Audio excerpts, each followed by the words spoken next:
Here's guys and welcome to the WWE, just check the microphone works, Raw Review for May the 2nd, May the 2nd, that made a lot of sense. Raw was in St. Louis. I love the state. I've never been, but I just love St. Louis as a place. I think it's a great place. If I ever did move to America, it would, I don't know why I just said state, I meant city. It would be one of the cities I would certainly visit and may even move to. But anyway, that's beside the complete another point. We're here for a Raw review, not me discussing my dream move to America. But Raw, to sum it up in one word, I'd say it was average, and I think that's a little bit of a disappointment off the back of a payback show, not last night, but the previous night. That was so goddamn good. I feel like they missed a trick here and there to really make this show a very, very good one. It wasn't a horrendous show, as I say, it was average. There were bits I loved, bits I didn't like. And of course, as we do in all of these reviews, we're going to go through everything that happens and talk about it and why it happened. So let's do it, and let's get started with the first segment. Shane and Stephanie McMahon opening up the show. No one's really shocked about that. It was either them or Roman Reigns. They came out, Stephanie with a gift. She had a gift in her hand. She gave it to Shane McMahon. It was a picture that Vince McMahon a couple of months ago had destroyed when he said that Shane would never, ever be his son, or he said something along those lines. Basically gave him the gift, and I've completely lost for words. I've completely lost my track. Apologies about the starting, but yeah, basically gave the thing, kind of putting on this nice persona, which is really strange. I can't cope with her being a baby. I know this is all fake and that's the storyline, but I don't like it. It makes me feel uncomfortable. I think that's the objective. Stephanie's got to be a heel. She's got to be that vindictive, manipulative leader. She doesn't work as a face. It's very strange watching her be nice after we've seen her be so, as I say, vindictive and horrible over the last few months. So it was an okay segment, and then we saw Kevin Owens come out. Last night he made it the Kevin Owens show, and Monday Night Raw he was trying to make it to the Kevin Owens show as well. You all know how much I absolutely love Kevin Owens, and he had a good promo. Said that he deserved a rematch, hadn't had his rematch, needed a rematch for the Intercontinental Championship, and he had a point. He still hasn't had his rematch. Out comes Cesaro, claiming that Kevin Owens was the one that cost him the IC title, which wasn't the case at all. Sami Zayn's temper cost Kevin Owens the title, whether we like it or not. So both were claiming that they deserve another shot. Shane McMahon said, well, we'll put you two in a match, Cesaro, Kevin Owens. It always delivers, and we'll see really who is the better of the two men and who deserves it that little bit more. It wasn't an official number one contenders match, but you felt whoever won this match would jump the line and be at the top of the ladder for the next chance at the IC title. This match, Cesaro Owens, these two, I think it's actually harder for them to have a bad match, an average match, than it is for them to have a good match. This was a very good match. It wasn't excellent, but it was a good match. It was hardly any doubt. Kevin Owens literally worked on the arm, on the shoulder of Cesaro, which wasn't a surprise. The match didn't really have a finish, so to speak, apart from the fact it was no contest. Miz came out and attacked Cesaro. We then had Sami Zayn come out there attacking Owens. Again, just setting up this what looks like fatal four-way feud. Now, I know some people disappointed with last night's result, disappointed that Cesaro didn't win the championship. I'd have loved to have seen Cesaro win the championship, but I don't mind this fatal four-way. I'm really looking forward to it. It's nice to see the IC title a centrepiece. It was involved in the first opening segment, and it was involved in the first match, and getting a lot of airtime. Got at least 45 minutes, I believe, of the show, maybe 30 minutes, maybe I've over-exaggerated there. Dedicated to the IC title, making it the important championship that it is, and making it feel big and effective. And when you've got people like Cesaro, Kevin Owens, and Sami Zayn, and The Miz fighting over the championship, it does feel important. Now the question is, who's going to win when this Fatal 4-Way match actually happens. I think you have to say Cesaro's the most likely to come out with the title, personally. I can't see Miz gaining against these other three incredible athletes. For me, Kevin Owens has to go into the world title picture at some point this year. It is something that has to happen. But this match, more than likely Extreme Rules, is one that I cannot wait for. Love the fact that the IC title is a centerpiece, is playing an important part on WWE television at the moment. It's nice to see. We then had the most pointless segment, the most pointless storyline there is.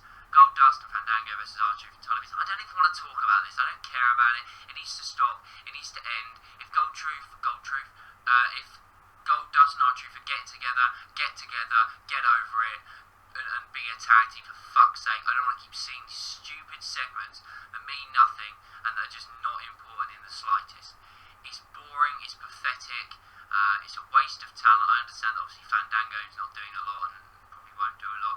Tyler Breeze, just what a shame. What an absolute shame. I mean, he got a victory here, but it's such a shame that he is in the position that he's in WWE at the moment. You know, coming from NXT, top talent, amazing matches, great character, comes to the main roster, and after a couple of months where he was fighting for the IC title, he just falls off the face of the earth. R-Truth, I find an entertaining character, and I think if WWE booked him better, he could be that comical, yet still person that could get a victory. At the moment, he's just a comical guy who can't back it up in the ring. They could go for the comical guy who can back it up in the ring, but for some reason they decide to do this.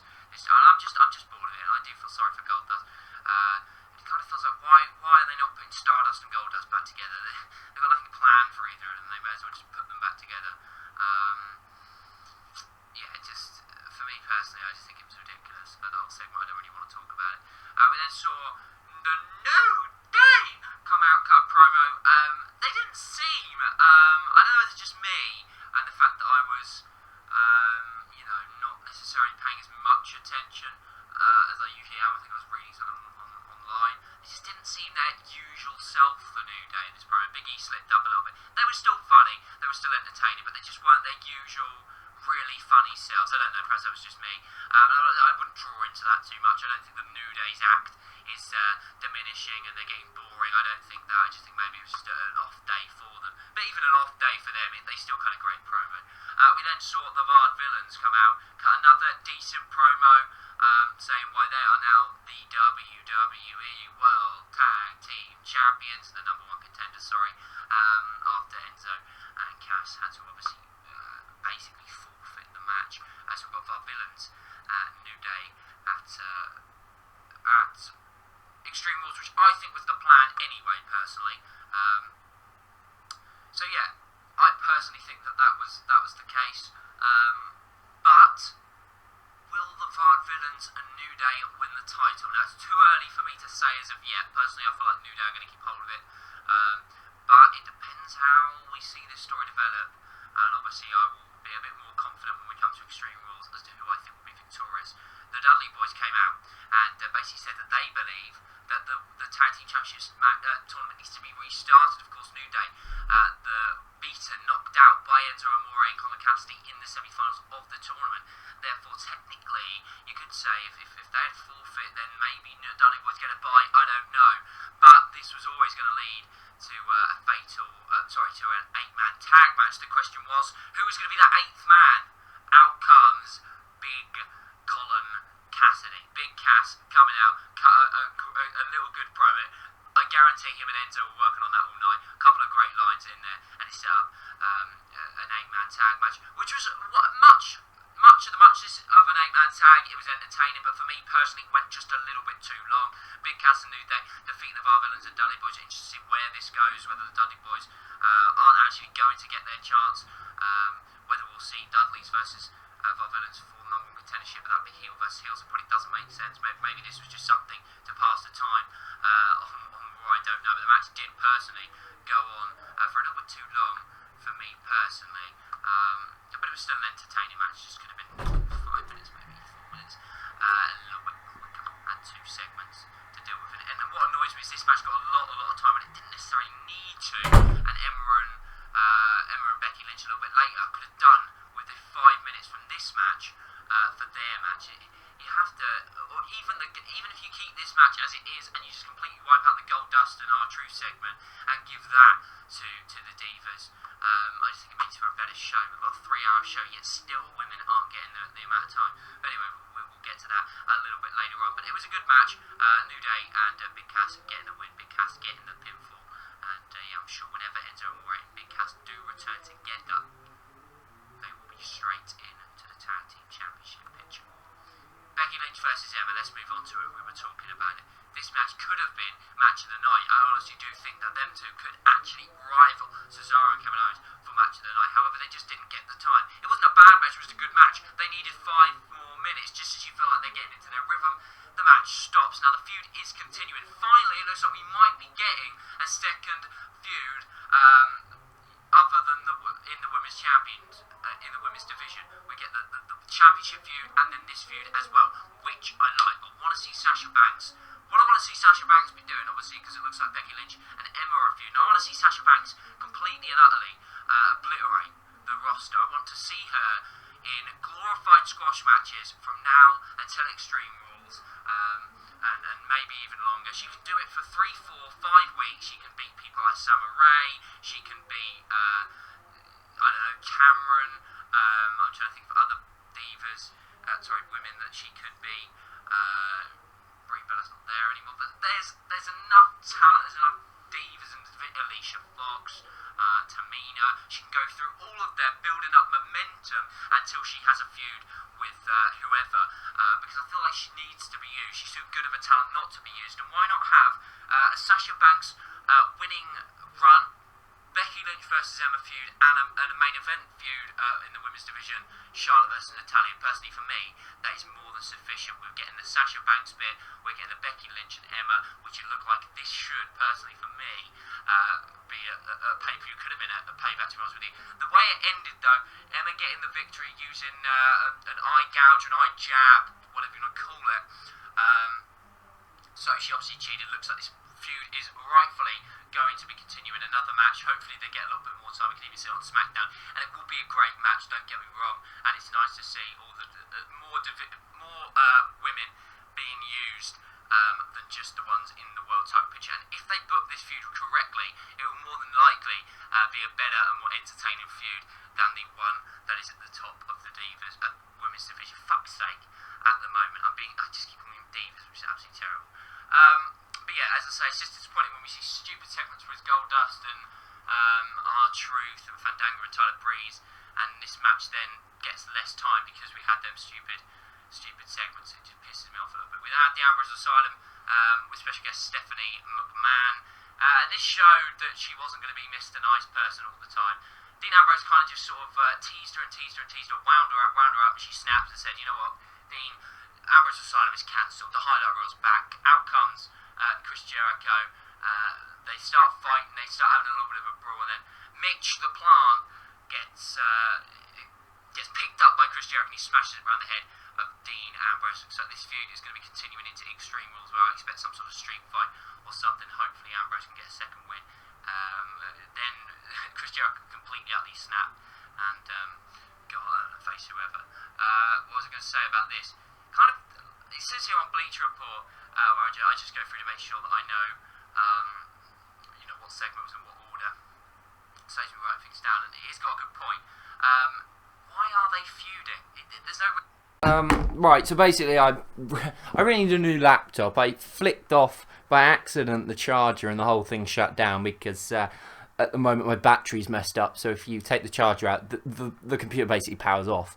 And that's kind of what just happened there. So I think I was in the middle of, luckily, my computer's clever enough, believe it or not, as stupid as it is at times, to auto-save what I've already done, which I've never done this before, so I didn't know whether I'm going to have to record the whole thing again, which would have severely pissed me off. But I think we got to the point of, why are they feuding, Ambrose and Chris Jericho?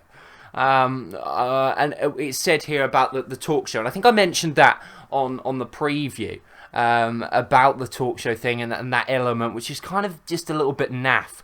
And I even mentioned on the review that if there was more of a story behind this match, it would have been a lot better than what it was, and it was still a great match. but it just doesn't really, there's no real reason. We need to have a reason for these two to feud. And hopefully over the next couple of weeks, getting into that, what I believe will be a street fight, we will see a story develop and a reason for these two batting heads. But these two are great talents, and they're always going to create some sort of reaction. And I'll refer to something somebody commented yesterday, KW Tribute commented, Owens versus Chris Jericho. What a match, what a feud that would be. And I concur. What an absolutely extraordinary feud that would be if it ever happens in WWE. I've never really thought about it before, but when he said it with the verbal, the trash talking that they do, the promos that they cut, it would be them heel versus heel. It would be the best heel versus heel feud you could ever have. So yeah, pray to God that we at some point get to see that. And what a fantastic shout of a feud from KWE Tribute in the comment section. So I definitely enjoyed reading. As I say, I always enjoy reading your comments, and that was an absolutely fantastic point made about that feud. Now, if I can actually connect to the internet, because obviously I'm still getting back onto my computer trying to connect to the internet. It's so ridiculously slow. It's ridiculous. I think I do kind of need possibly a new laptop. Maybe I think from this episode we're establishing that. But I'm trying to get on as quickly as I can to remember what the hell happened next. But just mention here an article that has loaded. Supposedly, Ryback has been removed from WWE programming indefinitely due to a contract dispute. Some saying that his match at Payback could be the last match that he faced. Of course, Ryback was the #1 contender last night at Payback when he lost to Kalisto, and was advertised for the match. The Battle Royal on Monday Night Raw didn't in fact feature, and it seems as if Ryback is in a sticky situation, so to speak, with his title, with his contract. Sorry, he did make it publicly clear he was not happy about their match at WrestleMania being on the pre-show. And of course, pretty much an empty stadium won't have gone down well with Ryback. So for now, it looks like Ryback's not going to be on the roster, which for me personally, I've never been a lover of Ryback, and I would not be at all particularly sad if he was to leave the company. But he has been slowly improving recently, yeah, I mean, losing any talent's disappointing in some respects, but yeah, I just thought I'd bring that to you. How much of a loss do you think Ryback will be to the roster? For me personally, he's not being used at all recently at the moment, so for me he wouldn't really be much of a loss. And for me as a fan, I'm not really fussed. I've never been a lover of Ryback, as we know. But yeah, basically spoke about the Ambrose Asylum, that match. Yeah, we'll move on. #1 contenders Battle Royal, and we just mentioned it. And I always love Battle Royals more than I should. I just love them. I love that unpredictableness of not knowing who's going to win. Seeing the different stories, loads of stories can be continued and advanced in a battle royal. We saw that with Baron Corbin, Dolph Ziggler. Rather than having a segment tonight where they'd either have to face each other, or we'd see the old screwing the other person out of a victory, we saw something a little bit different. Dolph Ziggler eliminating Baron Corbin, and then Baron Corbin beating up Dolph Ziggler, chucking him back into the ring, and getting Rusev to eliminate him. So that feud advanced as well. We saw a bit of animosity that we've seen recently between Apollo Crews and Stardust. Crews eliminating Stardust, then getting eliminated by, I can't actually for the life of me remember. We also saw the League of Nations obviously split up on SmackDown. I know nobody watches SmackDown, but they did split up, believe it or not, which was about time, because as singles competitors, they're so much better than being in the team. The team just didn't click, it didn't work for whatever reason. And then 3 being in the final 4 was entertaining nonetheless, and seeing their animosity between them grow. Whether we'll see a Sheamus versus Alberto Del Rio feud, who knows.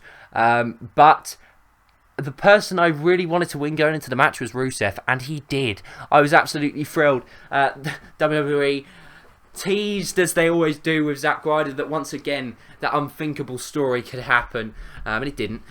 Final 2, so it was nice to see him booked well in the Battle Royal, but it wasn't to be. I know a lot of people are probably disappointed that Ryback didn't get it. WWE are savage. They're trolls. They love trolling us.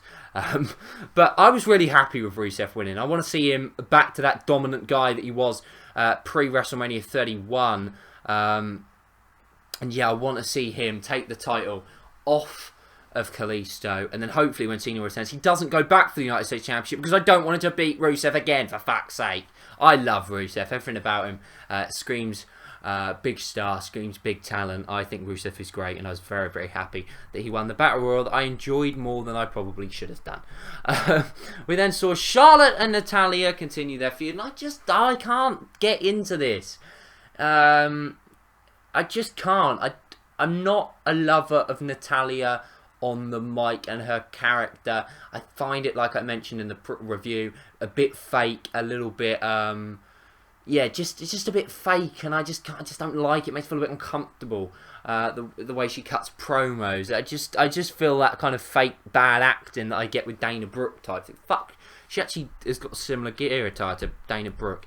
Oh god, if you don't know who she is, she's on NXT, and she's terrible at acting as well, really, really bad on the mic. But to be fair, Natalya's amazing in the ring, and that's why I'll always like Natalya, even though her promos are pretty shit. Charlotte's improving promo-wise. She's getting a lot better, a lot more comfortable. She's so much better at this kind of Queen Bee persona, this kind of heel persona that she currently possesses. She's a lot better in that. She's more at home. It's more natural for her. A lot of people complaining. I saw it on Twitter, because after the show I always go to Twitter and spend the next half an hour going through to when Raw started and just reading the tweets as they come by. Yeah, I know it's a bit sad really, because I don't watch it live because I live in the UK, and it's like on at like 1 o'clock. Yeah, after doing it payback the night before 1 till 4. Luckily it was a bank holiday, so I didn't have to go to school, so I could sleep pretty much as much as I wanted that day, but I couldn't. I had to get up at 9, so I got sort of 3, 4. Well, I probably got 5. No, I didn't really get to bed and to sleep till 5 o'clock. So I got about 4 hours sleep, which for me is terrible. I can function, and this is going to sound really stupid, but I can function with 2 hours sleep absolutely fine. So long as I get a good night's sleep the following night. So I can function with 2 hours sleep, and often, even if I get just an average night's sleep the next night, I'm absolutely fine. I cannot function with anywhere in between 3 hours and 6 hours sleep. That is, I'm stuffed. It's either 2 hours, 2.5 hours, or anything more than 6 hours. From about 7 hours to about 10 hours. I find that anything more than 10 hours, I'm completely fucked as well. So it's really weird. My sleeping pattern's completely fucked, and the way that if I have 2 hours sleep, I can function fine, but 3, 4, 5 hours, I'm stuffed. 7 hours, 8 hours, 9 hours, that's fine as well. But anything more than about 10 hours, no way. You might as well write me off. I'll be as tired as I would be if I didn't sleep at all, which sounds really stupid. But yeah, as I say, I didn't get a lot of sleep. I haven't actually gone to school today because I had a really bad headache in the morning when I woke up, and I could not deal with going into school with a headache, because it's one of the worst. When you got and it was a really bad headache. I very rarely had days off school.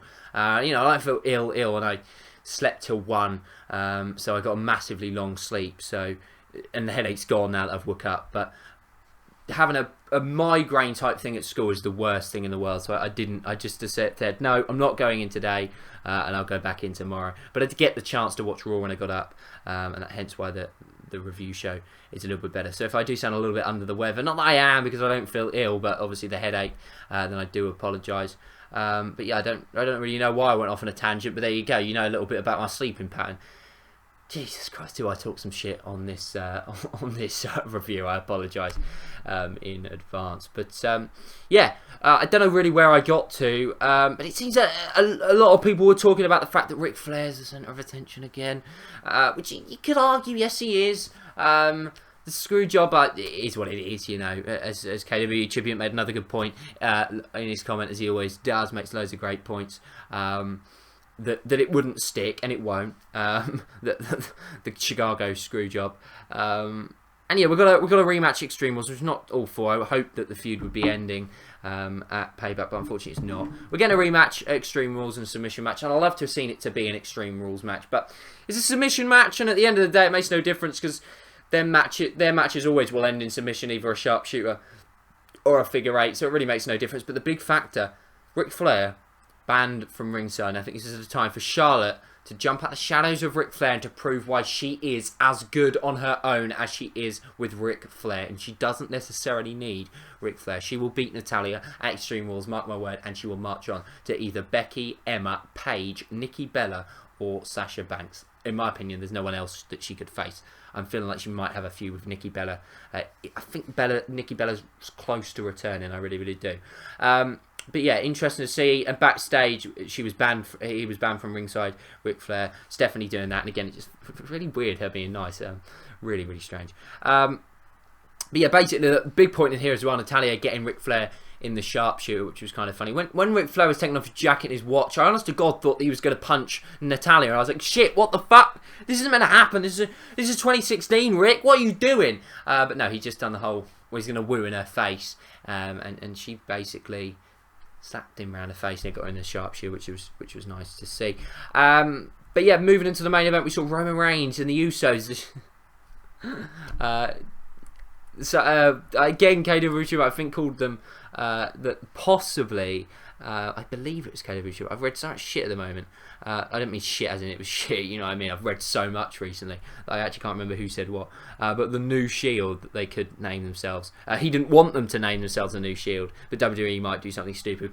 Thank God they haven't as of yet. We saw Roman Reigns and the Usos versus AJ Styles, Kyle Anderson, and Luke Gallows. And yeah, there were there's a lot of stuff coming out of this, so I'm a little bit confused with what's going on, and that's not necessarily a bad thing. I don't mind that coming out of a pay-per-view, a Raw, where there's a lot of stuff that how do I word this?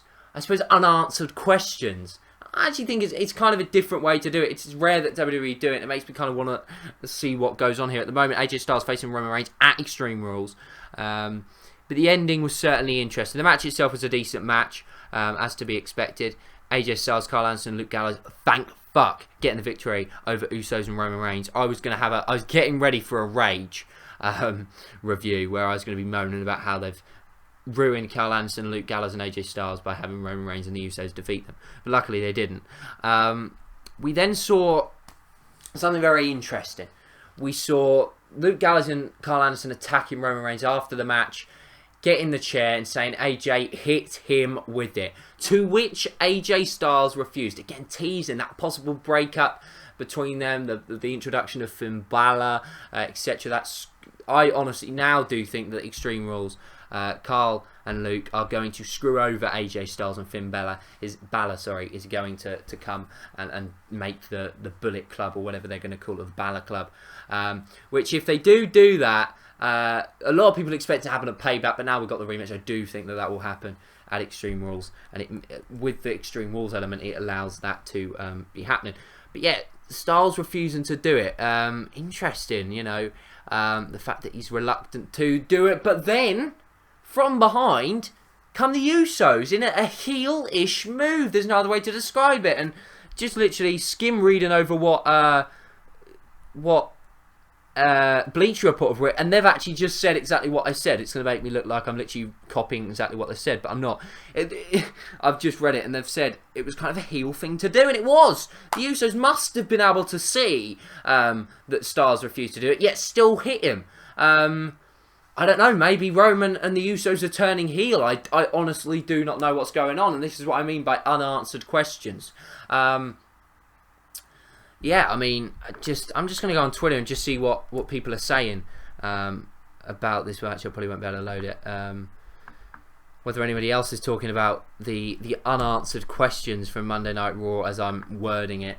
If we have a look here, I'm just going to quickly see whether I can see anything, which I probably won't be able to because the computer has mentioned. It'd be interesting to see whether anyone in the comments agrees with me that there are a lot of, unlike most Raws, we're coming away not really knowing a lot of stuff. Let me just see whether I can get my, what do we call it up, if we can scroll down to when this bit was. KWH, I've spoken about him a lot, and yes, he's actually said pretty much exactly the same thing. I like this ending better, leaving things unanswered, and yeah, basically echoing what I've been saying in this thing. So it seems like we are all kind of enjoying this kind of what's happening here. You know, it's what is going to go on between these. We've got that tease of maybe AJ Styles or Luke Gallows and Anderson possibly splitting up with AJ Styles and siding with Finn Balor. The whole Roman Reigns snapping on AJ Styles with the spear right at the end. The Usos seeing that AJ Styles didn't hit him with the chair shot but decided to themselves maybe they're turning heel. Loads of questions, answers we don't as of yet know. Average show for me personally on Monday Night Raw. Cesaro, Kevin Owens stealing the show from a match point of view. The Battle Royal, not too bad either. Kalisto has a new contender. It's not Ryback, it's Rusev. Maybe Rusev gets the chance to look as strong as he has done in the past year with a reign as the US Champion. Seth Rollins, when is he going to come back to television? Maybe it could be at Extreme Rules. I'm hoping so. I even had a sneaky suspicion it might be at Payback. Styles and Reigns heading into a blockbuster main event at Extreme Rules. It's an Extreme Rules matchup. Loads of questions that we might get the answer to at Extreme Rules. The tag team division and the tag team championship. That picture looks a little bit sketchy. Are the Vaudevillains going to take on the New Day or not? And if they do, will they win? Natalya's getting another shot at Charlotte at Extreme Rules 2. Question is, with Ric Flair barred from ringside, can Natalya now prove that Charlotte is nothing without her father? What an Extreme Rules card it is looking to be. Stephanie McMahon and Shane McMahon in charge of Raw together are kind of strange yet compelling. Stephanie McMahon kind of acting nice. How long before she properly snaps? An average episode of Raw post Payback. I'm looking forward to next week's though to see how this main event feud develops. Thanks for watching. I'll see you next time. Goodbye.